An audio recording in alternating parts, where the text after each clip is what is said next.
Survivor's ready. Go! Travis spoken. Boston Rob and Amber are gonna do it. This is a business trip, as I like to say. You, Brad Culpepper. I'm tired of you and the fucking chicken. You can call me the puppet master. They can be my little puppets. It's not like you're making a deal with the devil here. You get to milk your own milk, I guess. Who the hell voted for me? Chicken. We got enough rocks here, too. We could build a pretty decent shelter just using rocks. I'm supposed to talk Lima to you. You understand that better? Direct from Hobart, it's time for the only Survivor podcast in Australia dedicated to Survivor, bringing you all the latest interviews, episodes, and opinions from the greatest reality show on the planet. It's Survivor Oz, and here's your host, Ben Waterworth. Good evening, ladies and gentlemen, and welcome to Survivor Oz, Australia's #1 burping TV film podcast, as we come to you for a Survivor Worlds Apart Oztopsy. Episode 9 is over and done with, and here to burp and talk all about it, live directly after the Australian episode. It's a pleasure to welcome 5 Ozlets all on the line, and none of them come from Snug. Thank fuck we got rid of him for one night.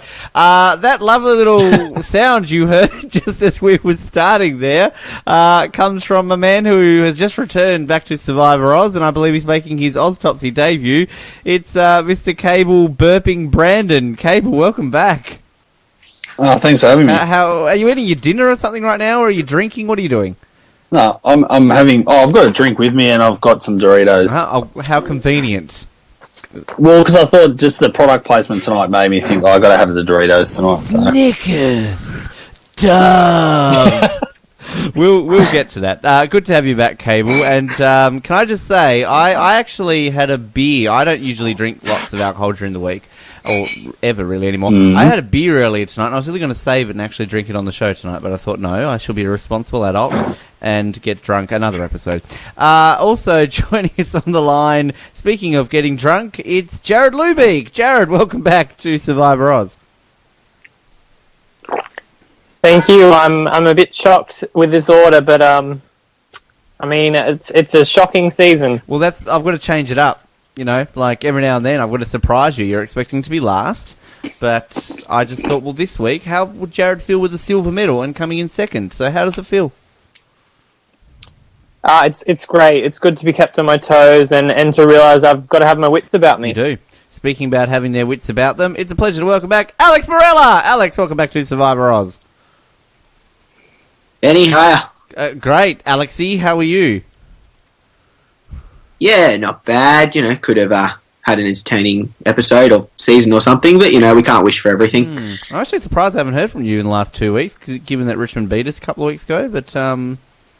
Oh, look, I'm just trying to keep it on the down low at the moment. You know, we've got to keep it conservative, given last time we got ahead of ourselves. I think you beat us in a final. So, yeah, and you lost to the Bulldogs last week, so... Exactly. Yeah, good call. Speaking of losing to the Bulldogs, it's Paul Luttrell. Paul, welcome back to Survivor Oz. Yeah, it's good to be here. I'm not sure when I lost to a Bulldog, but yeah, I'm happy to be here. Looking forward to talking about Survivor. Have you ever seen a Bulldog? I have, but I don't think I ever lost to it in a battle of some kind. Right. No. One man that saw a bullfrog was Jeremiah, and speaking of Jeremiah was a bullfrog, it's Colin Hilding. Colin, welcome back to Survivor Oz. What a segue. I've been practicing. How did she come up with that one? I could tell you, but yeah, I have to say I think it's appropriate that I'm in the Jared position tonight since my pony's out. It's pretty disappointing, but I guess now I know what it's like to walk a mile in Jared's shoes. You shouldn't care because your beloved Winnipeg Jets have made the playoffs, Colin, so you've got other things to root for. That's right now. We have a good, solid 4 games to enjoy before they're eliminated. Yes, you're playing one of my teams too. It's funny, actually, how Anaheim are playing your team, and then my other team, Calgary, are playing a team that I know, Vancouver, who I know somebody who's a very big Vancouver fan. So it's funny how that works. But yes, go Ducks, beat the Jets. Anyway, this is it NHL Oz or Bulldogs Oz or Bad Segway Oz.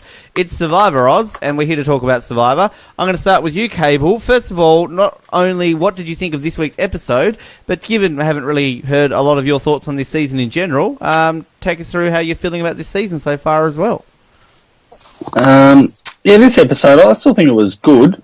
There's some funny bits in it, but look, was it a classic? No, by no stretch. The imagination it was. This season, I'm a bit indifferent. I was really looking forward to it after Salma and Dale Sir because I hated that season. So I was looking for a really good rebound, and look, there's some good parts of. I have enjoyed it, so it's not a bad season, but yeah, it's not absolutely fantastic either. Just want to point out too for those watching it tonight via Spreecast. Hello, Catherine, you're here every week, and Colin Hilding's watching tonight. Oh, I better be on my best behaviour tonight.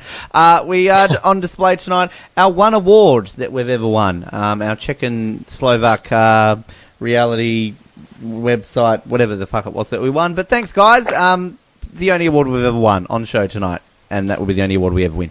Let's be a rebel tonight and make Jared second again. Jared, what did you think of this week's episode? Yeah, I thought it was okay. The Rodney moments are great.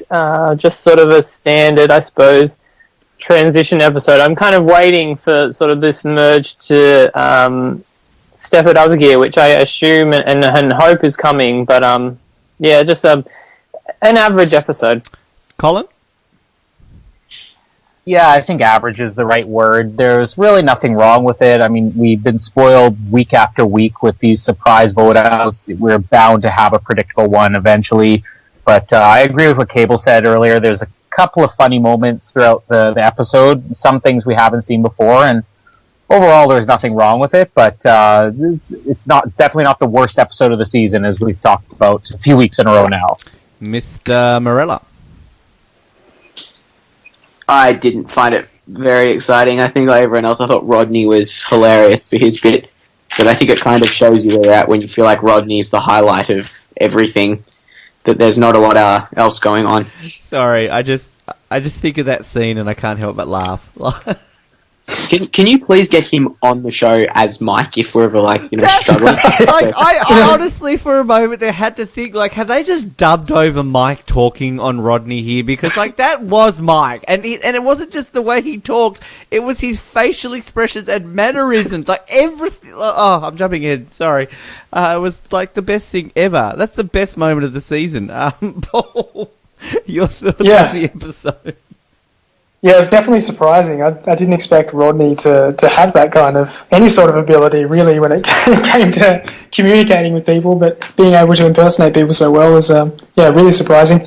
I thought it was an interesting episode. I think it kind of, in a way, narrowed down, for me anyway, it started to narrow down who could possibly win the game, and we'll talk about it more later, but I think that in my mind, there's only a few people now that can win it based off of tonight's episode, but I might be completely wrong, who knows. But I found it kind of interesting. All the red herrings they were trying to throw up and everything, just they were a little bit see-through, and you could always tell that Joe was going to go home, so, yeah. It was interesting. I mean, obviously, we're jumping the gun a lot by talking about how it all ended, but, it was kind of Jen, this episode. Let's start off with talking about Jen, because straight away we see her and she just didn't care. She was dropping the F-bomb like she always does. And this entire episode was just, a lot of it was just Jen wanted to go home, but she didn't want to quit. Alex, is that annoying to see somebody who, is quitting is obviously below them, but they're just begging almost to be voted out? Yes, and I think I found it really annoying because I'm like, Jen is so likable and I really love watching Jen. And by the end of this episode, I was like, oh my god, Jen, just get the hell out of here because you're really, really, really, really annoying. And so it was frustrating, and in a season of when there aren't that many likable people, that one of the people that is really likable goes from being really likable to really annoying in about a 40-minute stretch or so. Colin, would you agree with that? Yeah, it was very frustrating because Jen's been one of the most entertaining contestants this season. I thought she was playing one of the hardest games. She made big moves, and it just seemed to come out of nowhere. I was convinced for the first few minutes that maybe it was just something she was putting on, like, as a way to stick around. Well, if I'm the one who, is complaining and wants to go home, maybe they'll keep me around as a goat. But it didn't turn out that way. I was very disappointed all around. Paul?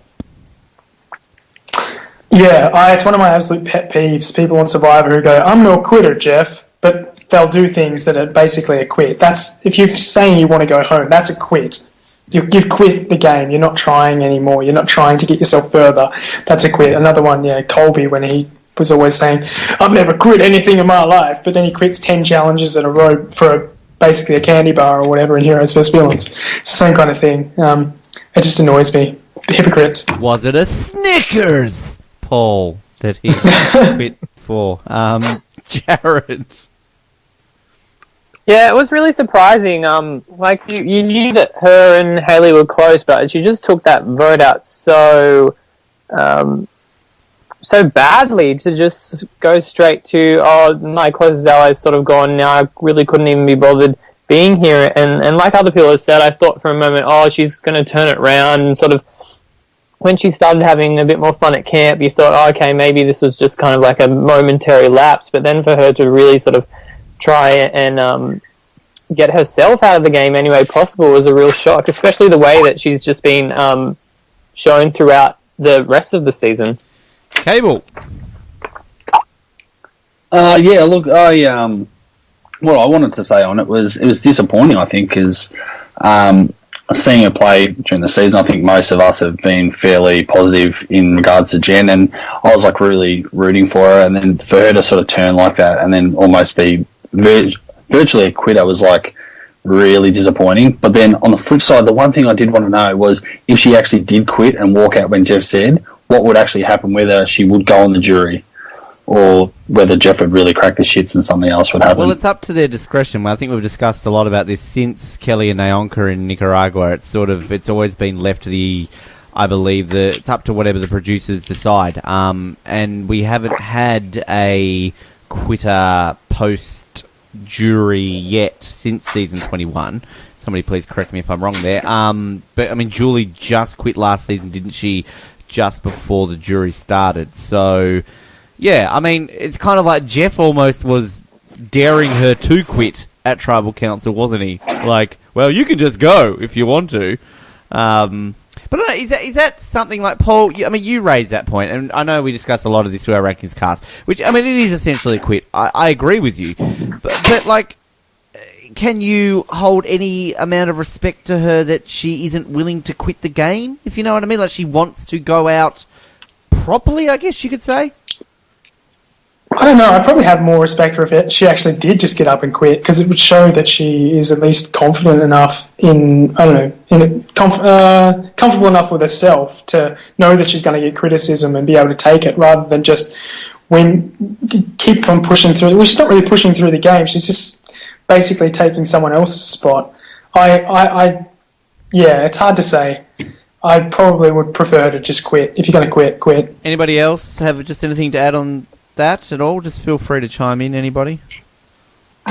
Well, I mean, as we talked about in the rankings chat, Roger Bingham's one that's probably should be grouped in with quitters, but he's given a free pass because he was sort of quitting to help somebody else out. And I think I can kind of appreciate Jen a little bit more just because she figured, well, if I'm going to go out, I'm going to do whatever I can to keep Joe in the game.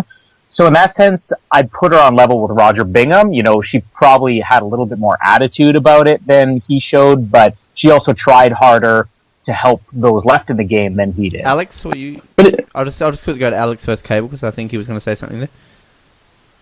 It was kind of, I felt like it was kind of like Janu as well, kind of in Palau, except that she didn't actually follow through with it. Because I just remember Janu kind of going on about, how this is for Stephanie, and then it wasn't for Stephanie, and then it was and wasn't. It kind of felt like that, and then she just didn't go through with the bit at the end. Cable? I don't like that comparison with Roger, to be honest. I think that's more of a sacrifice for somebody else than an actual quit. But anyway, what I was going to say, I sort of feel bad also, like, she's friends with Hayley. Hayley's just been voted out. Like, her quitting just is a bit of a slap in the face to Hayley as well. Like I don't know. Is it a slap in the face to Joe not to quit though? Because like if you're Joe Cable, would you not be pissed off? Yeah, well, that too. Oh yeah, absolutely. It's kind of like, I mean, like I see the Janu comparisons because, like, I mean, Stephanie, she was like begging to stay. Janu pretty much quit to save her. And where it was this instance, like, yeah, I get it that she says quitting's below her or whatever she said, but, like, Joe's sitting there going, fucking quit, bitch! Like, you know, like, you don't want to be here. I do, Paul. I think by quitting, at least she's not a hypocrite. She's not saying, oh, I want to quit, but then not quitting, if you know what I mean. I think that if she says she want to quit, at least man up, or that's the wrong thing to say, but let's, a different phrase. Yeah, let's say that. Well, man up is a general term. Let's put just a use it as teaspoon that. of You know what I concrete mean? in the Milo. Yeah. Maybe, yeah. At least absorb that kind of, you're going to get hatred and whatever from you, but just own it. That's the expression I'm looking for. And quit. And that's how she's going to save Joe. So, yeah.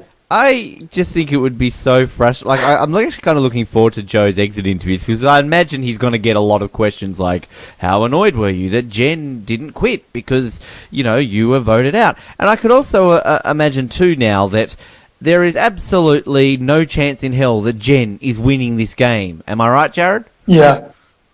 Oh, I think absolutely. I think she lost a lot of respect. If she could find some way to make it to the end anyway, but I mean, the jury's not going to sort of tolerate somebody who, at one stage of the game, when things are going against them, kind of gives up, and then if things turn around, then bucks up again, type of thing. Unless she's playing the Zane Knight strategy.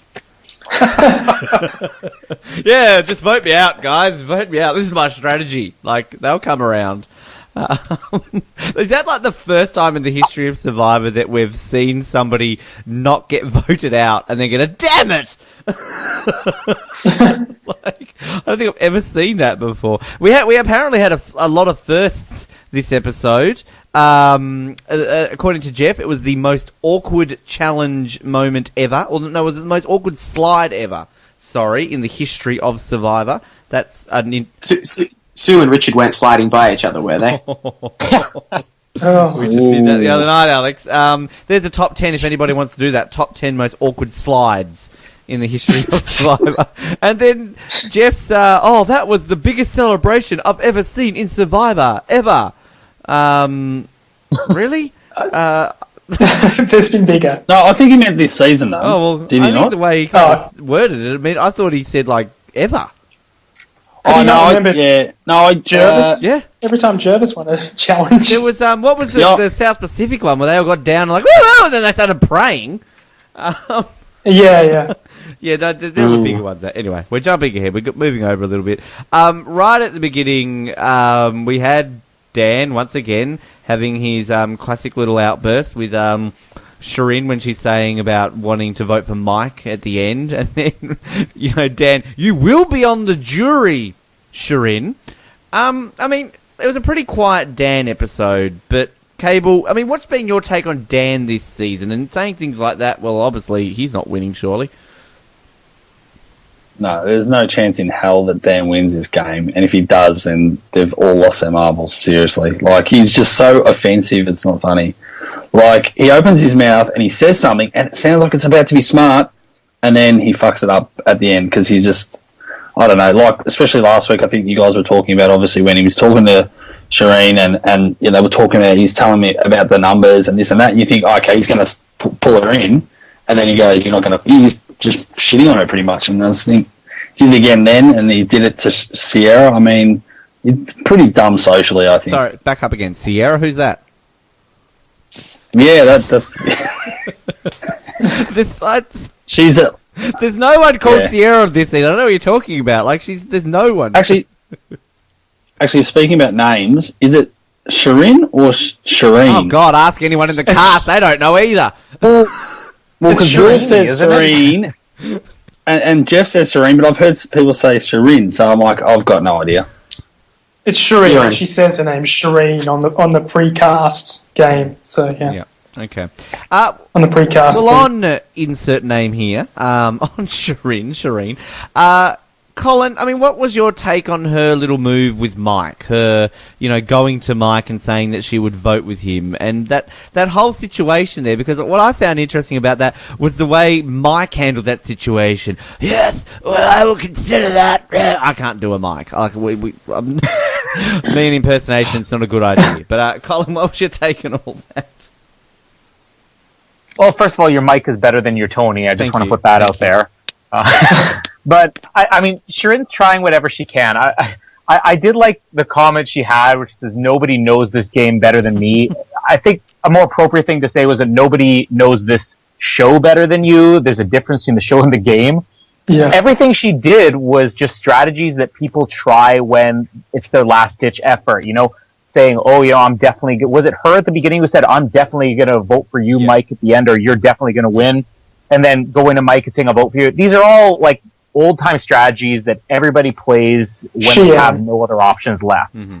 Yeah, it's very Sheehan, I have to say, that kind of thing. I love how we get a random Sheehan comparison. Good job, Paul. Yeah. Paul, what was your take on it? On Shireen... Shirin's going to Mike and sort of saying that she'd vote with him, and the whole Shirin-Mike scene that we had. I can see a resurgence of Shireen in the game, but I don't think it's going to be solely on her part. I think she could possibly sneak through. I don't think that her strategy alone is going to get her there. I think that other things need to happen, but I can see it happening. But I think she needed to do it. She needed to do something. She needed to at least stop it from being her if Joe had won immunity, because they probably would have kept Jen around because Jen wants to quit. So I think she needed to do something. The thing with Dan and whatever, Dan's just terrible. What? Just a case of another Survivor fan that doesn't know how to count jury members. One thing I will say, sort of mixed in with this whole Shirin-Mike situation, we then got the cutaway of, once again, Rodney talking about his secret alliance. He doesn't need any more friends, by the way. We got another reference to a random athlete, Mike Tyson. So it's just each week, which I think we need to have like a bet each week. Which athlete will Rodney mention this week? I think he's going to mention Luke Longley again before the end of the season. But I mean, I'll ask you, Alex, with this question in terms of how we're still seeing these little throwaway scenes from Rodney about, I've got my secret alliance, bro. No, that was terrible. But like, it's each week we're getting this, and we still haven't seen this develop, have we? So, Alex, is this obviously building up to something quite big with what Rodney might change this game up? Well, you'd kind of hope so, for the sole purpose that otherwise I feel that Tyler, Carolyn, and Will have no purpose in the whole show otherwise, and they're just sitting around waiting to be voted out. Tyler has no clue what's going on, remember, Alex? You saw what he said at the end there. To be fair, neither did Rodney in that scene either. So, look, I assume we're going to have to come down to it because we're losing other members who they're not with. But the reality is, I'm hoping there'll be something sooner rather than later because it's going to get a bit boring otherwise. Poor Rodney. I mean, Rodney's very popular. Like, I think, Paul, you keep comparing him to, like, Jersey Shore, don't you? Like, he doesn't need no friends. So he's got all these Jersey Shore. I'm not even going to try it. Stop trying to do impersonations, Ben. Cable, I mean, this whole Rodney build-up, again, I mean, sort of your first time you can talk about this on the show, but what are you expecting to come from this? Do you think maybe based also on the preview for next week, that maybe next week is when we will see Rodney and his secret alliance try to make this move they've been talking about? Yeah, the preview for next week kind of threw me off a little bit because I was actually thinking when I was writing notes for this, I sort of thought to myself, you didn't have a massive episode and the Secret Alliance didn't need to, but I was thinking as each week goes by, I reckon there's a massive chance that him, Carolyn, Tyler, and Will are going to be the final four. Oh, please. And that's what I'm hoping. And I just got this feeling, and then obviously the preview for next week sees him telling Mike to relax, but he's just obviously firing up way too much, and you sort of think, well, that could be his undoing. Who knows? It's interesting with Rodney because it's just we get a string of episodes where he's got the 3 C's, he's cool, calm, and collected. And then looking ahead to like next week, then we'll just get this random like Rodney's going to blow up this week episode. But like that whole scene, like as hilarious it was with the impersonations, like to me, I mean, what is the purpose of showing that? And like they're obviously going to portray Rodney as somebody who's likable, and everybody was just cacking themselves over him doing that.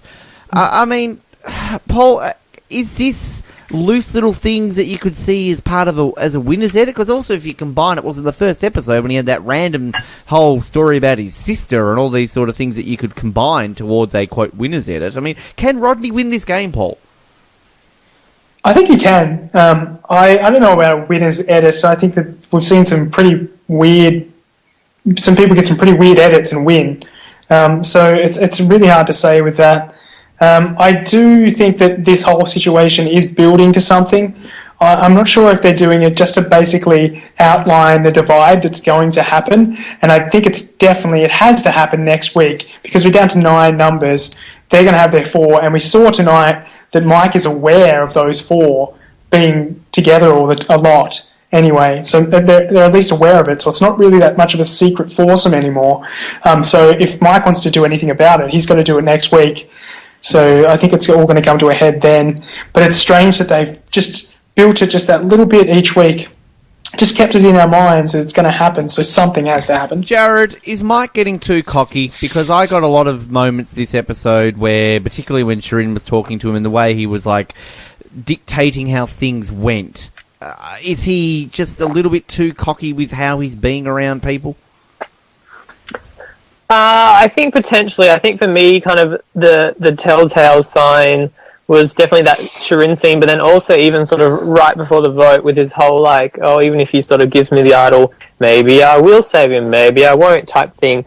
I don't know, it's hard to say. I definitely think that they're building up this whole Mike versus Rodney thing and it's going to happen. It's hard to say which way it will go. I kind of see Mike sticking around, but we'll see. I found it interesting, and I know we literally are jumping all over the shop here with where we're going to, but it sort of segues into conversation still with Mike. You brought up the idol bit, and obviously jumping very forward here, and I'll start with Colin with this one. The whole situation with the idol, Joe gives him the idol, and, you know, clearly you could tell, I think Mike knew it was a fake.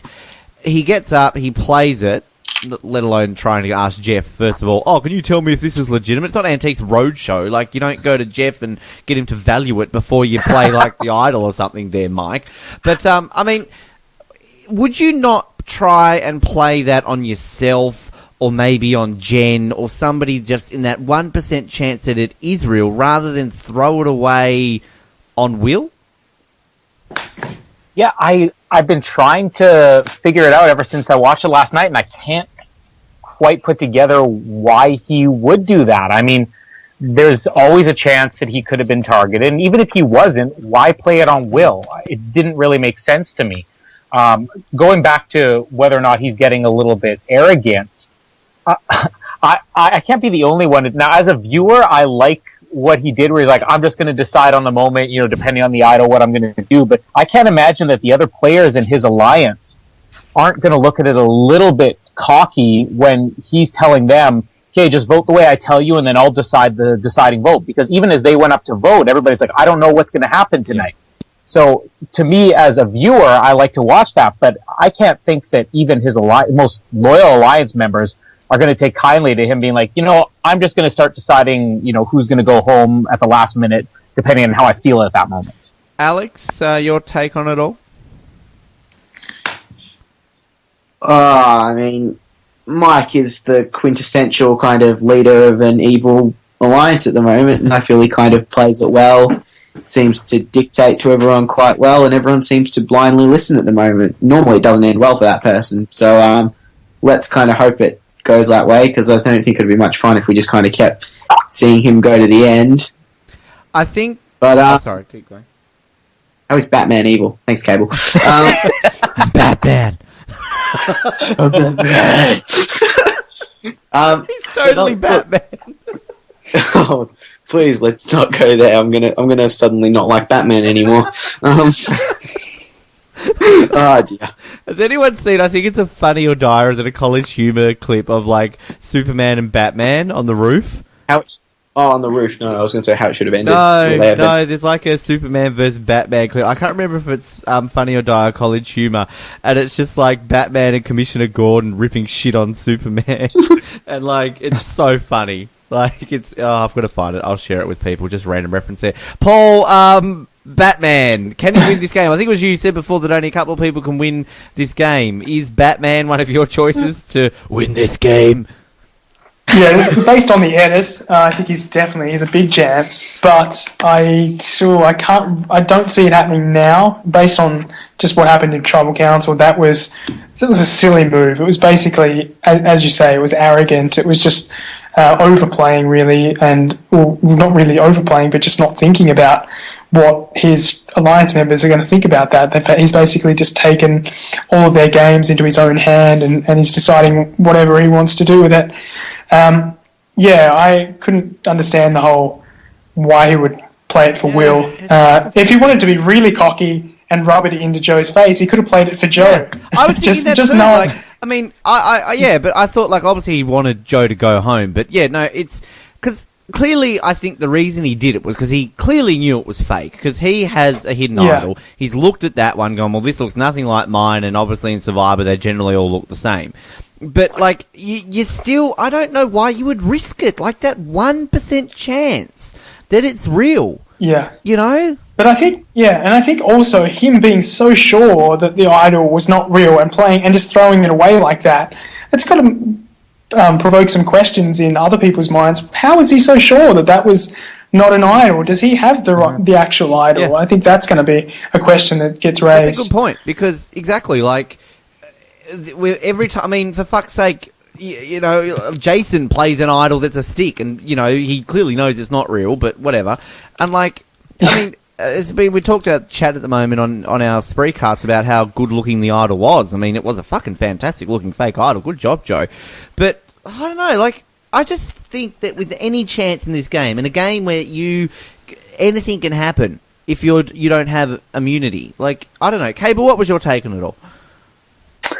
Oh, there was so many things about it that shitted me up the wall. I mean, firstly, like you said, fantastic idol making skills there to start off with Joe. But even the conversation that when Mike went up and started talking to Joe about it, and they kind of did this deal, and he's like, "No, you've got to give it to me before Tribal," and all this. I'm like, why wouldn't Joe just wear it around his neck? I was thinking he was going to do that. Like, I was thinking he was going to do like Malcolm, like pull it out, or Tony, like put it around his neck at Tribal and be like, "I've got the hidden immunity." Like, yeah, that's Tony, whatever. But that wasn't Tony. But he so should have done that. That's what I don't understand. That to me, that was just like him throwing his game away. But I agree with what everyone else has said. Why did he give it to Will? Why wouldn't he, even for his own hide, keep it and say, "Joe gave me an idol," and he can use that as his fake idol later on down the track? Yeah. I think it was just the worst play of all time. It was by both of them. Really, really stupid. I think it was a good point that he made before when Joe was like saying to him, "I'll give you my idol." Like, again, yeah, Mike was right. Like, give it to me now. Why do I have to wait? Like, you know, that's a bit sus. But yeah, like this is kind of, I think we were saying this the other week in terms of playing on this season. Like, it's not like Psalm 1 Del Sur where, again, we seem to have a lot of people who didn't really know what they were doing and just sort of went along, and then people made the most, like Natalie took the most of that situation and was easily able to dupe people. To me, it seems like we've got people in this season who seem to know what they're doing, but they're just playing terribly, if that makes sense. Like, it just, I don't know how that works in terms of how it's going to play out, but it's kind of looking forward now. I'll go to you, Paul, with this one, because again, I know I keep bringing up that you mentioned a few people that can win, and obviously we asked that in our final questions, but are there more people who can, like, out of the 9 people left, how many people are you thinking can win? Half of them? A couple of them? Paul? Oh, it's difficult to say. If someone outside of maybe the 3 that I have in mind, which at the moment, based on the edit and based on what I'm seeing, it's Shireen, Mike, and even Rodney in there. Those 3 are the people. Yeah, I think she can. I think she's been getting just so much time basically narrating what's happening compared to other people. I think we've got sleepers in there, such as Tyler and Carolyn, who really haven't got much at all since basically the first episode, really, for Carolyn. She hasn't got much past, and a lot of the things, the little confessionals she'll get. They're just really snarky little comments that aren't really telling us that much about the game. So I think those three that I mentioned are people that, or at least two of them anyway, have been massive narrators. Rodney has always been in there, though, even though he hasn't been narrating it that much. It's been a little bit delusional, his kind of narration, but he's still got enough airtime. But, I mean, that's just based on what I see as the edit. It's probably completely wrong, and the editors are pretty smart, pretty clever when it comes to throwing people off. But, yeah, I don't know if anyone outside of that can win. I can't see Dan winning.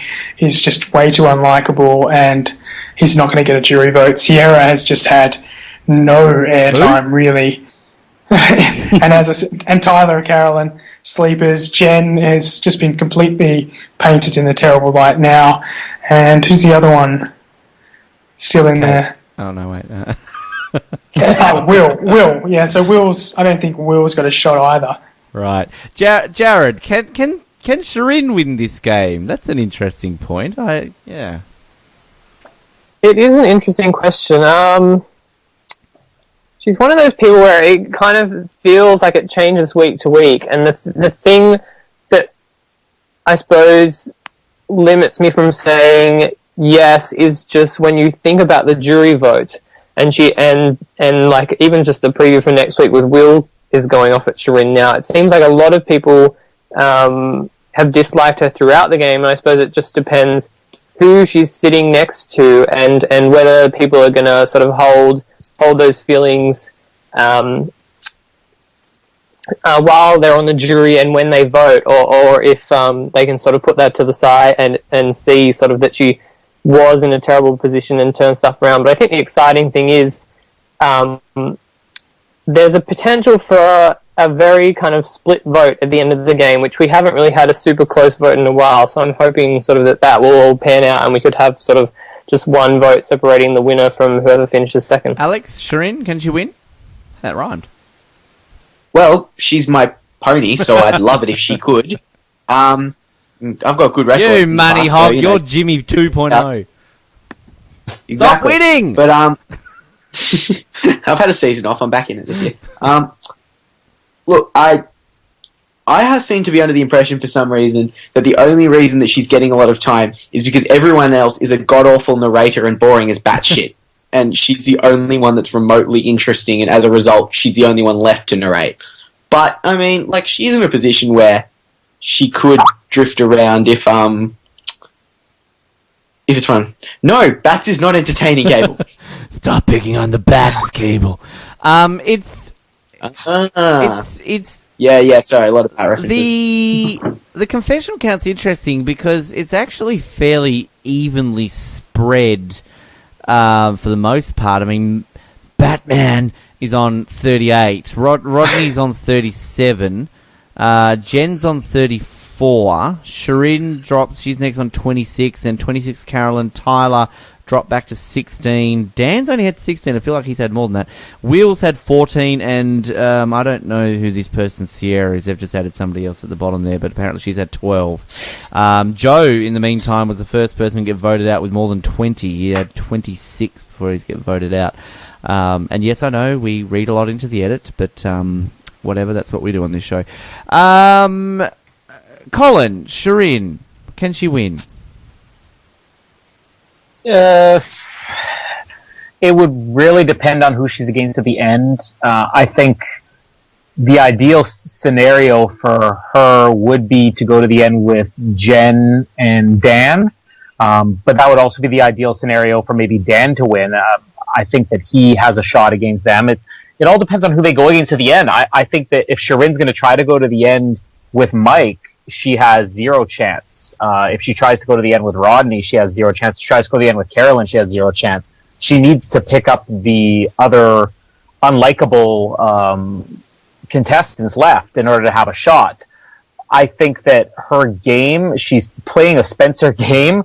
Everything she's trying is kind of failing. She's never been in a majority, so she needs to have a really lousy contestant to go against in order to have a shot. I was impressed with her this week. I don't know if she can win. I'd love to see her win. I am a fan of hers, but it would be interesting to see how that works out. One thing, go Paul.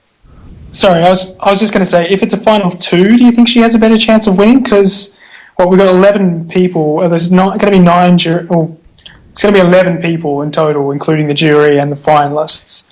So, do you think it might be a final 2? Out there was a listener actually sent in a question for our recap of this week, but I want to actually post it to the group. I'll get that very shortly. But yeah, I worked out kind of with the weeks remaining, because I didn't know if we needed to have another double boot episode, but we don't, because if the weeks remaining and the one person a week, we should have a final 4 for the final episode, if I've worked out my maths correctly. So, but mind you, we could have a Philippines Caramoan scenario where, this is things for advantage, and they just have a throwaway challenge. But I'd like to see a final 2, of course. I think most of us do. I think we all prefer final 2s, but would we get another final 2 again after Cagayan when we very nearly had a WooCast final 2? So. Well, it does seem like they've gone back to almost basing this whole season off of the template of Cagayan, so it could be that kind of thing. It's interesting because we haven't had a medevac, we haven't had a quit, and this is the first time since when that we haven't had one of either. Caramoan had a medevac. One World, no. South Pacific, maybe, since we haven't had either a medevac or a quit. I'm thinking. Would have to be. So, I mean, it's been a long time since we've just had a full season without anybody, take away, then you had Redemption Island in play in those seasons. So, when was the last season we had without a medevac or a quit that didn't have some sort of island twist? Gabon? Or that had Exile Island? Fuck, I don't know. It's from, I don't know. China? No, that didn't have Exile, did it? No, it had Kidnapping. It would have to be China. That didn't have a... Yeah, that'd be China, have a medevac or a quit.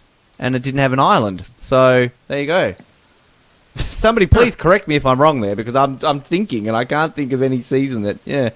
Interesting there. I'll pose that question now, actually, that we got sent in. It's sort of good segue. This is the episode of segues. Connor McGrath sent this question in. He actually sent this in for our recap this week, which will be hosted by Colin. We'll get to that at the end of the episode to talk more about that. But it's a very interesting question he asked. He says, at the beginning of this season, Jeff said there would be a new twist that plays out perfectly. Do you think that the new twist could be a Final 4? If you look at the jury numbers, it makes sense mathematically. I hope not, but it is a small possibility. He actually wrote here, but it is a small possibility. So there's first of all, we haven't had this twist, unless it was that one we had at the start where they had to choose, good or evil, whatever it was. Cable, Final 4. Could we have this as a new twist? Oh, please don't. Please. That would be totally jumping the shark. That would be almost the end of Survivor, as we know it. Okay. That would be a terrible idea, wouldn't it? Unless it is a 4 of Will, Tyler, Carolyn, and Rodney, maybe, but I don't think that's a good idea. Did we not talk about this on the Amazing Race Oz last year, Colin and Alex, and Jared, because we had, the Final 4 in... Yeah. And didn't we bring this up? What if they had a Final 4 in Survivor? I swear we've discussed this before. Jared, the Final 4, could it happen? What would you think about a Final 4? I would hate it, and I don't think it's going to happen. I think if there is another twist, it's something else. I don't know what, but I just don't think they do it. I don't think it makes sense. I think they brought in the Final 3 for a reason. Why change it to another person as well? It just is confusing, and I feel like you add in way more room for a weirdly tied vote at the end. It doesn't matter how many jurors you have, even though that's the case with the Final 3 as well, but you're just adding in so many variables that could cause potential issues. Colin? I don't know if I would say it's a terrible idea, because it's one of those things that if it could successfully change up the game, if it could prevent us from having another blowout vote, then maybe in the end it turns out to be a good thing. I think it's an interesting idea. if they were to do that, though, how would it work? Would you start the finale with more players? I mean, I don't even know what the logistics would be to put that together. Alex? I'm more worried if they did something like that, it would kill the episodes leading up to it. Because once you get to Final 7, you go, well, we've got 4 here, we can just trim off the rest of the group. So it kind of, I think, if you kill off about 3 or 4 good episodes before it as well. You'd just be really comfortably settled with who you're taking to the end. And they're not even the last minute drama. So I think it would kind of kill that. And so that would have been my first thought. Like, I just think it would kill a lot of other episodes in the season. Yeah. Paul? I think it's a stupid idea. You're basically just letting it become inching more into the realm of being a popularity contest. You're not actually allowing someone who's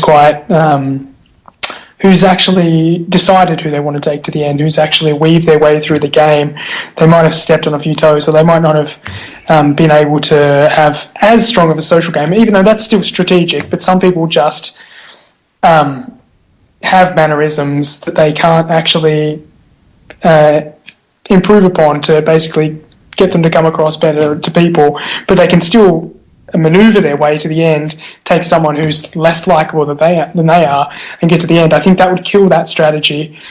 So yeah, where you might as well, if that's the way they're going, they might as well just have 18 finalists and everyone just spends 39 days on an island, and we see who's the most super happy fun time of everyone at the end. Who's the nicest of the nice? What was that one that show they used to have, that dating one with the island, and they lived on like opposite islands? Was it Temptation Island or something? Temptation Island. That's the one. Oh God, yes, no. Those were the days. Yes, that's the first time. It was a little bit different. I think that they have basically their long-time partner or something. And then they had singles on the other island or something like that. Yeah. And then they just brought in some like strippers and stuff to see. We need Kristen on the line. Sign me up for that. We need Kristen on the line. She's good with these random reality shows. Yeah, that's the first time Temptation Island I think's been mentioned ever in like the last 8 years. So Temptation Island. Temptation Island podcast. Oh, fuck. Oh, remember that scene with that Joe Millionaire? Oh my God. That could totally be our next like random commentating episode after bringing sexy back and all that. Bringing Temptation Island back. Well, they're rebooting everything. If they can reboot the X-Files, they can reboot Temptation Island. So what, they're rebooting the X-Files? They're having like 8 episodes or something. Like they've still got the same actors in it, but whatever. So it's not a reboot. It's not a reboot. Whatever. They're bringing it back. Okay, so. David Duchovny's face would have fallen off by now, wouldn't it? Hey, you leave Hank Moody / Fox Mulder alone, okay? Let's just say Fox Mulder. I haven't been game enough to watch the X-Files since I've watched Californication, because now I'm just going to see him like going, Scully, the truth is out there. Do you want to suck my dick? Like it's not going to be the same. Like anyway, Julian's on the line now. We're talking about sucking dick. All right. Well, I want to talk about the challenges because they were lame.com. But before we do, I just, again, want to just cover Rodney and impersonations. The whole thing was just brilliant from start to finish. I think I'm just going to have to add it to the end of this episode for people to relive it. I don't usually add sound clips. I think, Colin, you added a sound clip, or was it Jared? Or no, I remember one time you hosted an episode, I wasn't on it, and you added sound clips. It worked perfectly. So we need to do that more often. But, look, I don't know, Jared, Rodney, impersonations, just talk about it because I just want to relive it and just talk about it all the time because that was the best thing all season and I just want to see it all over again. Well, I mean, it was brilliant, made all the better by the fact that it was so spot on. I mean, it would have been funny if he was just impersonating him and it was bad, but it was perfect and it was actually him. That's just weird. I don't. The thing that, as I said before, like you're absolutely right. Like the voice, the mannerisms. You just watch that scene again. There was that one bit with his face, like how Mike's kind of got it's not a bung eye, but there's just something the way he looks like with his eyes that there's something with his. It's very unique. I guess that's a way of putting it. And the way Rodney did it, it was just Mike. It was fucking just. Paul, Rodney, impersonations. I just want to keep talking about it. Yeah, he definitely jumps up a few notches in my opinion in terms of what I think of him overall now. I think my opinion of him has gone up. I think it kind of reveals that maybe Rodney's a little bit more clever than we actually think. Maybe he does have certain capabilities, and he's obviously quite a good observer if he's able to really hone in like that on people and nail it like that. So, I really like that side of Rodney. I wish he'd do it more. Cable, Rodney, just talk about it, please. Well, I'm actually a big fan. So I've noticed recently you've been saying he's in your top 10 all-time survivors. He wasn't quite in my top 10 until tonight. I couldn't stop laughing. I actually had tears in my eyes, and my partner looked at me and she goes, "Are you crying?" He said the same. She looked over to me. She's like, "What are you laughing at?" And I was like, No, but the thing was, my partner, she's not a super fan, but she's been watching the season with me, and she does enjoy it, and she thought that was spot on, and she thought it was really funny as well. So, but I think another thing about that too, like even if as an audience we found it funny, I think the fact that Will, Joe, Jen, everyone was cracking up, and like really had fun with it, and really he sold it to them. It was just it's a good impersonation if the people around you like are really into it. Colin, I don't care that we're rehashing stuff we've already talked about here. Colin, go.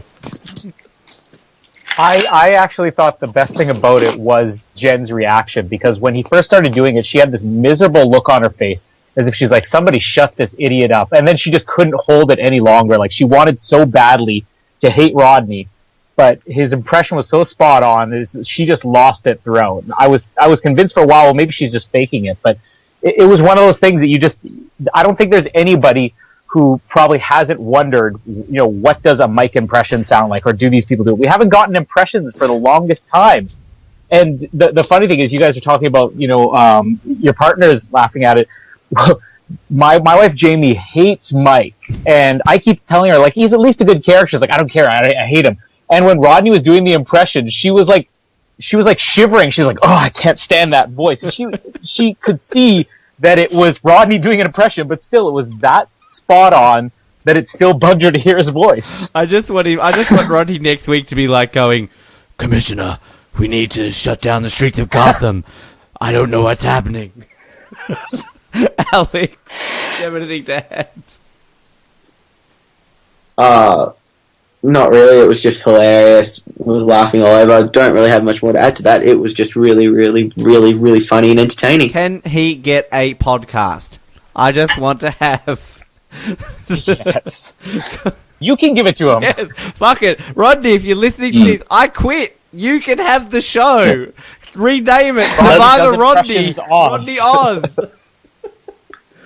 The other thing when he was actually taking the piss out of Mike, I was actually thinking about, obviously the tweet in regards to Survivor Oz a couple of weeks ago, and thinking, well, is Mike taking this personally now? Is he going to crack the shits again? Well, I didn't see his reaction to it, but judging on how some things have played out this season, not only with us, but with other things, it wouldn't surprise me. Anyway, I'm not touching that one. Alright, challenges, they were boring. The first one, yep, they had to jump over some shit. They nearly killed themselves halfway through. They then got some rings.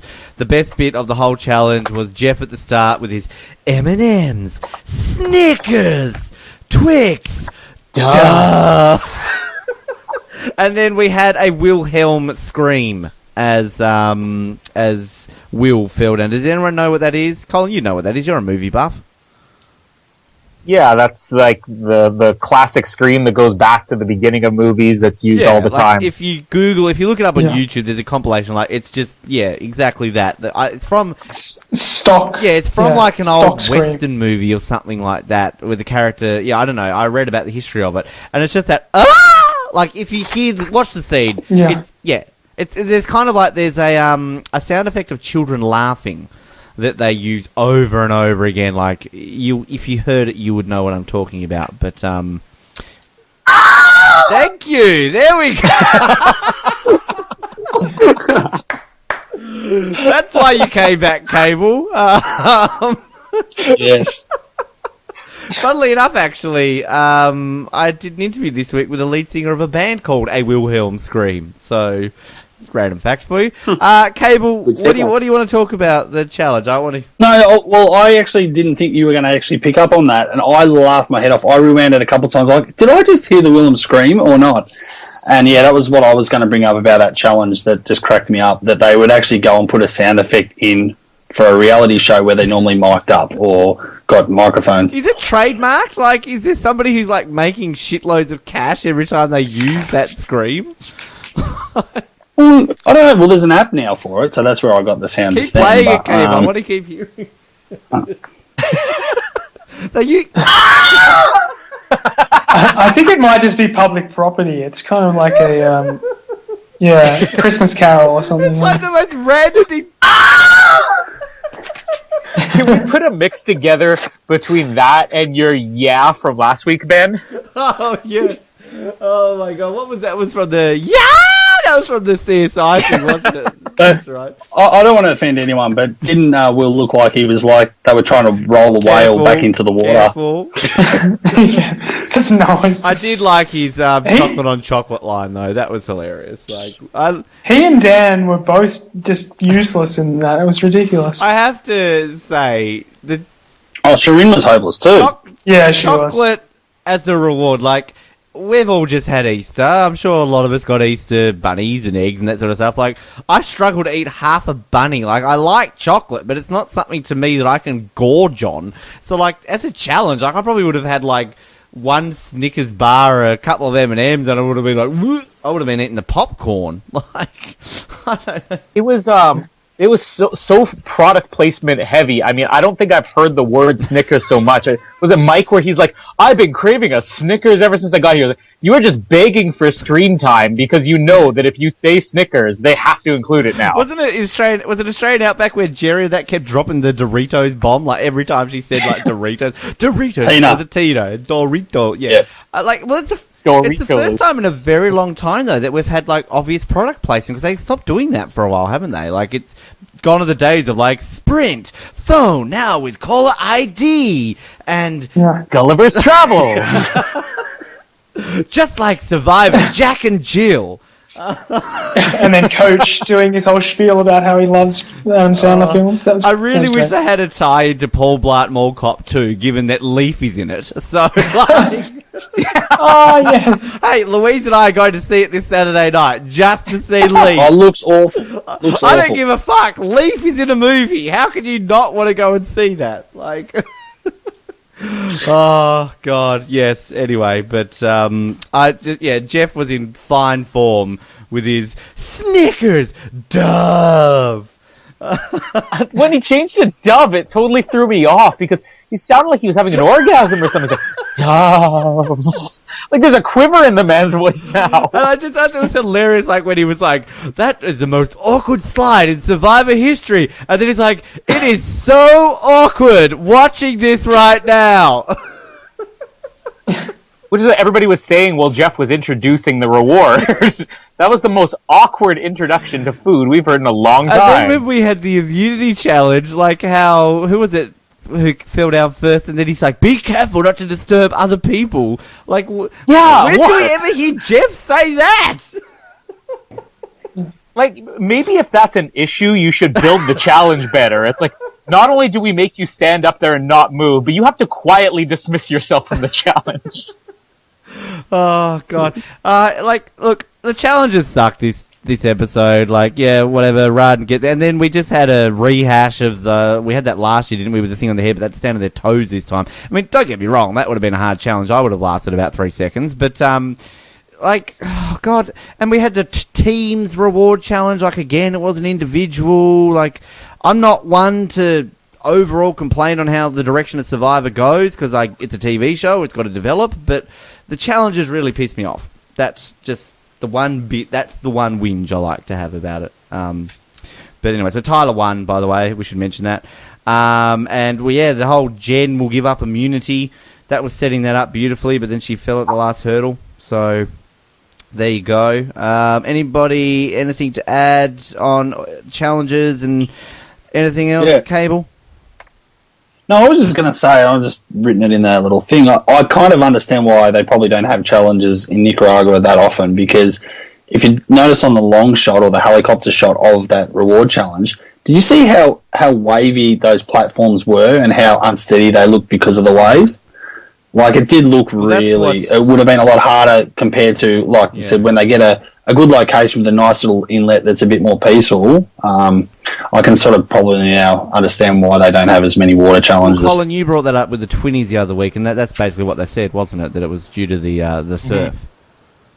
Yeah. So, yeah.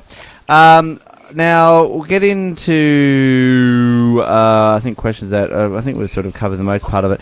Got a tweet here, actually. Ruben, I know, is watching us. Hello, Ruben, and he's tweeted us while we're on here, saying, listening to the Oztopsy, the sad thing is at this point of San Juan del Sur, Jacqueline, had less confessionals, 10, than Sierra's had. How is that fucking possible? Well, Sierra's obviously going to win this season then.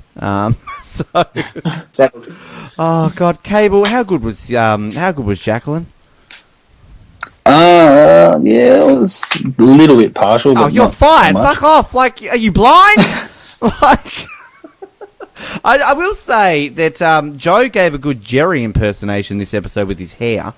And again, I think this was a case of me with the Vince curse. I finally started to warm to Joe this episode. I found myself like, oh, actually, I don't mind Joe. And he gets voted out. So, anyway, that's that. All right, let's get into some stats and questions and all that sort of jazz.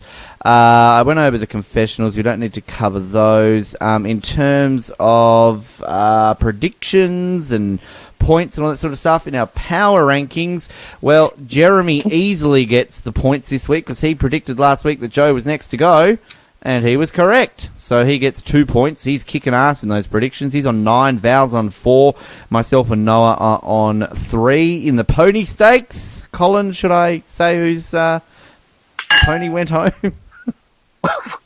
Was that a sound effect? Is that Cable your Wilhelm scream again? No, it's not.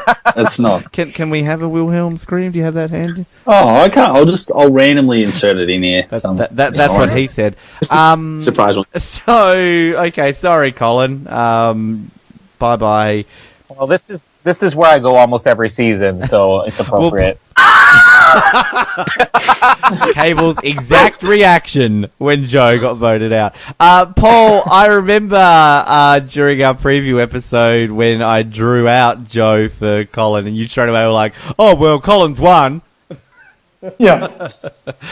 I didn't pick Max though to win, so it's alright. Burn! Oh, you've been hanging on to that one. Might want to put some cold water on that. Whoa. Apply cold water to it, yeah. So, Jared, you're long gone with Vince. Alex, well, you still got Shroom. We talked about that. So, again. Oh, look, doing okay. Although that moment at Tribal Council, she turns to Jen, she's like, now I still have you, and that horrible look on Jen's face was just like, she's like, kill me. Fuck off. And, Paul, obviously, you and I are gone, so, yes. Yeah. In terms of pre-season predictions, well. Paul, where did you put Joe again? First? Yep. Nope, yeah, number All right. one. Yep. Just, mind you, Joe finished 10th for those playing at home. Julian put him at 3rd. So far, he's the closest. Jared, you put him at 4th. So you're closest so far until Joppy and Noah came along. They both put him at 8th. So they're 2 away. Rossi put him at 9th. So does he get the point? I put him at 10th. I get 2 points. Oh. So, yeah, I haven't gotten points since So and Vince. So, I'll take that. So, leading now, myself and Paul. We're both on 4. I'm catching you, Latrell. Noah's on 3. Joppy Rossi's on 2. Julian's on 1. And, Jared, how many are you on again? -4. Pretty close. This happens in every show you predict for. Hey, when we do Temptation Island Oz, he might get some points. I'm going to get 100% on my Eurovision predictions. Yes. You better. Oh, okay. Now, final questions. Now, Cable, I can ask a lot of these to you because you haven't answered any of these at all. Who is your tip to win Survivor Worlds Apart? Cable, you can go first. I don't know. I was thinking Joe could have, but obviously he can't now. Unless there's a really big twist where they all come back. I'm thinking maybe Tyler is a sneaky chance. Right, Paul? I'm still going to say Joe. I'm going to say the Tyler Perry Outcast twist comes back. Everyone comes back dressed as Medea. That was my thing pre-game. I'm going to now say Shireen. Okay. Outsider. Very much so. Alex? Rodney. Colin, your tip? I'm sticking with Carolyn. And I'm going to add an extra question just for you, Colin. I'm going to call this the Colin Hilding awkward, doesn't know what the Cricket World Cup moment question of the week. Who's going to win between Collingwood and St Kilda tomorrow night, Colin? Australia. You should have said that was the correct answer of the cricket, wasn't it? Oh God! People, please just go listen back to that one where the Twitties are like, "Oh, congratulations on winning the World Cup," and Colin's like, "Yeah, that was good, wasn't it?" Jared, who's gonna win? Tyler. Who's your dark horse, Jared? Carolyn. It'd have to be Shireen. Colin. Rodney. Alex. Will. Oh, it's hard. That's what she said. I'm going to say Rodney. Rodney. Who's next to go, Paul? Next to go will be... I'll play it safe and we'll say Jen. Shireen. Sierra. Cable. I think it has to be Jen. Sierra was on Blood vs. Water and Token Chains, Colin. I think you're mistaking her with somebody. Oh, my mistake. Yes. Jared. Carolyn. Now, Cable, I can ask this question to you. You haven't had this question before. What tribe would you be on if you played Survivor Worlds Apart? White, blue, or no? You know it's blue. Do I? Yep. Yeah, blue all the way. Blue, yep. Boys in blue. Yeah, maybe. And what player out there is playing most like how you'd play the game, Cable? It's either in or out of the game. Probably Rodney. Okay, I'm not going to ask that to anybody else because we can ask it every week, but sometimes it's not necessarily necessary. All right, hashtag for this episode of Survivor and hashtag for this episode of Survivor Oz. Let's start with you, Paul. Oh, jeez, just throw me in there. This episode of Survivor, let's say... hashtag just do it. All the product placement in there. And for this episode of Survivor... Survivor Oz, let's go with hashtag... Come on, Cable, where is it? Alex, the hashtags. I'll go the hashtag as what a joke. No, you didn't. And hashtag for the Oztopsy, we'll just go with hashtag love Wilhelm. Colin. For Survivor, I've got to go with hashtag Dove. And I wish I could burp on command because that was going to be my hashtag for Survivor Oz, but instead I'll just go with hashtag. Oh, that was almost as good as my Cable, hashtag.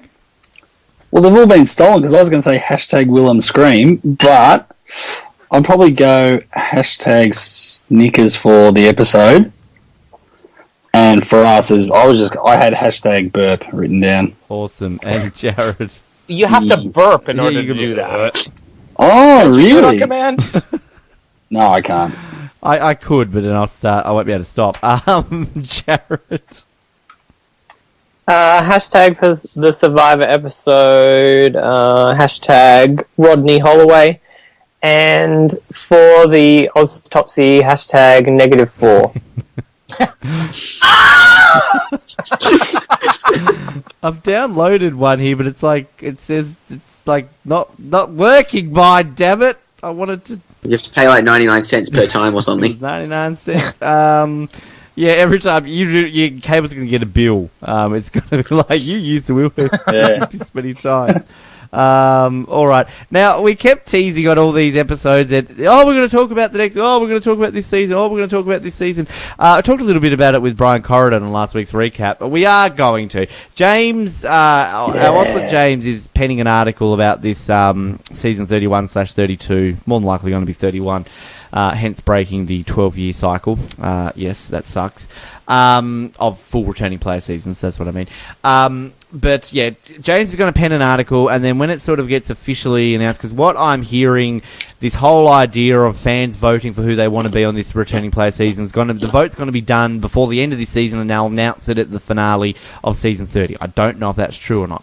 But we are going to plan on doing a full episode talking about it, and again, we're going to pretty much have like a whole big campaign, particularly on one person. Let's just point out that way. Who's that? Right? Jeff Arnold? Kelly Wigglesworth. Oh, come on, Greg. Greg, do us. We'll go with our Borneo club, but mainly Kelly. Come on now. But yeah, Kelly Wigglesworth on Twitter and Facebook all of a sudden. So, and Kappenberg as well. A lot of them are. Like, they're all just T-Bird, Terry Dietz. Like, they're all just popping up. Actually, yeah T-Bird actually added me. Yeah. T-Bird started following me. I'm like, what? Yeah, you can call the police about that. Oh, right, you just asked some friends. Now, also, I will say that this week's recap is going to be with Jonathan Penner. I sort of said loosely at the end of last recap that we were hoping it would be, and it is. We've got some movement in terms of our recaps. We thought it was going to be with somebody, but then that person sort of had to postpone, and I won't bore with the details, but Colin will be hosting this week's recap again. Thank you very much, Colin. I'm sure you're looking forward to talking to Mr. Penner.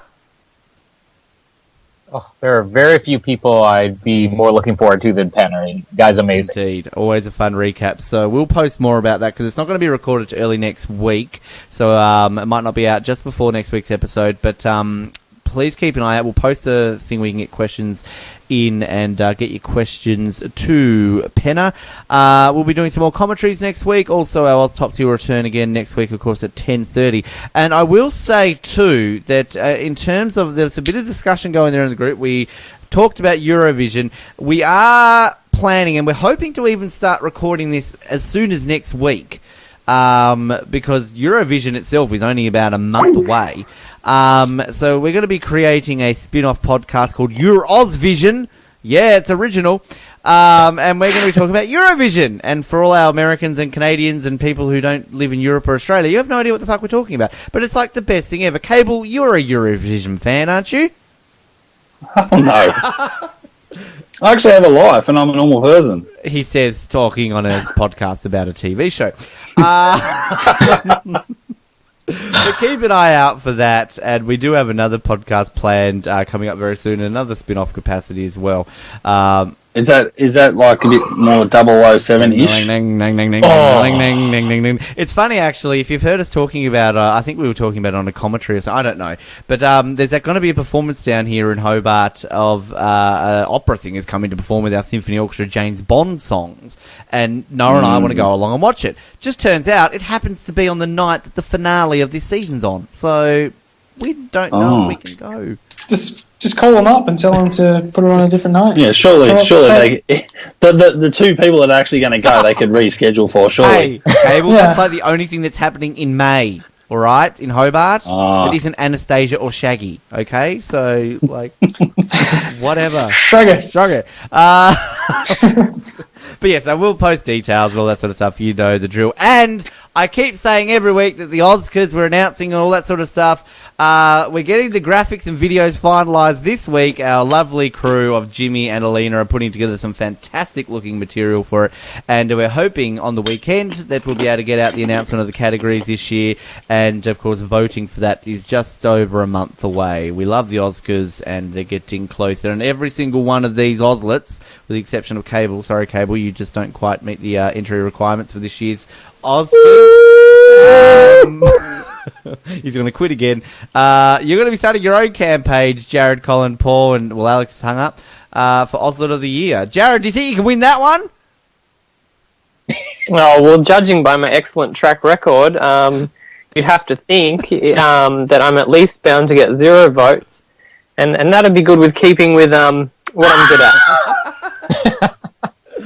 Oh, fantastic. Alex is so excited about Euros Vision that he hung up. Anyway. Thanks to everybody who tuned in on the chat and Spreecast tonight. Catherine, we always appreciate your support. Ruben, thank you. To Visitor. Oh, you're back, Visitor. Hello, Visitor. To Sean and Colin. Oh, God, I hate that Colin Hilding. He's always watching us. Cable, pleasure to have you back, not only on Survivor Oz, but for your first Oztopsy. Thank you. No, thanks for having Jared, he's not going to be mentioned right now because Paul is going to be thanked. Thank you, Paul. Yeah, it's been good. Alex, thank you. Yeah, Ben, absolutely fantastic to be here. Life is great. Colin, thank you. That was a good impression of Alex. You nailed one for a change. Wow, I'm really getting burnt tonight. Thank you, Colin. And thank you for doing the recap. Enjoy Penna. And Jared, thank you. Thank you. It's nice to have the status quo restored. Yes, I had to make sure that. SurvivorOz.com. Follow us on Facebook. Wow, we're ending with the burp. It's just how we started it. That's why we've only won one of these awards, folks, and it's from Eastern Europe. Go figure. We love Eastern Europe. Facebook, Twitter, YouTube, all that jazz. Thank you for your support. And as always, my name is Ben. The tribe has spoken. We will speak to you next time on the... Featuring M&M's, Snickers, Twix, Dove, chocolate. I love Mike and travel. No diff. We're all out here doing the same damn thing with the same damn people, but you wonder who them people gonna be. Jeff, I think I'm on the chopping block tonight. I done heard my name come up 5 or 6 times tonight, Jeff. It could be me gone. Will you please? You never know, Jeff. Oh my gosh, nailed it. That's what I was And then nailed Dan it. saying, well, you know, Jeff, it comes back to a story of me and my friends in Maine.